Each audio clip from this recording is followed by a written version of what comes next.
about €100 per month here in Finland paid by the government to support raising offspring. After the breakup, she started mail ordering new furniture for herself, even before she had found a new apartment for herself. Kind of obvious, but she really did not have the money for it either. 2 weeks later, she moved out. A week later, I heard from our kid that she had a new man. I did not really care, just raised some eyebrows. She would often call in sick to her work, usually nonsense reasons, and when her boss gave some feedback, she did not fix her attitude but instead she just quit. She applied to a school and got in.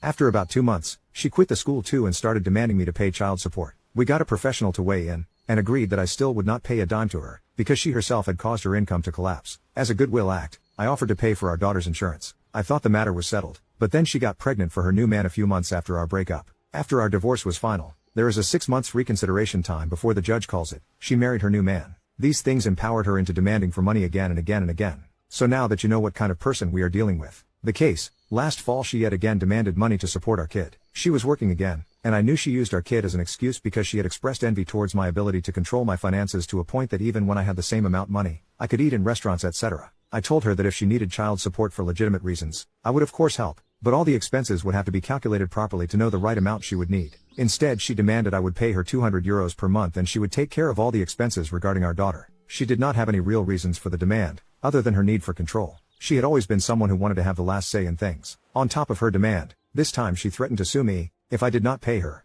I pretty much laughed at it, until I got a message from her lawyer. At that point I messaged my ex telling her from now on I would only discuss this matter via our lawyers and started looking for a lawyer myself. During the next couple months things started to look really bad for her case. After getting the papers from the court, I noticed her case was based on false data. She, and her lawyer, had not asked for my income and expenses before they sued me, and she had estimated my income to be a lot more than it actually was. Also my expenses were estimated to be smaller than actual. At this point I messaged my ex and asked if she is sure she does not want to settle. She did not, so I decided to go with some malicious compliance and did not try again. After we both calculated every income and expense of both parties with the help of our lawyers, I, and my lawyer, confirmed that she had enough money to raise our kid. Not only that, it turned out she actually had more money than me for it. Monthly income minus living costs, medicine etc. I burst out laughing at the absurdity of her case, even more so when she tried to twist things to her favor by sending false evidence to us and the judge, which we noticed instantly. A couple days go by, and my lawyer calls me. She had gotten a call from my ex's lawyer, saying he had noticed my ex is lying and the whole case is based on lies, and the lawyer wants to settle. It looked like my malicious compliance would not go through, until my lawyer got a message that for some reason, they will not settle after all. Game on. The judgment, we went to court. You can now check if there is a part 2 by clicking share and more.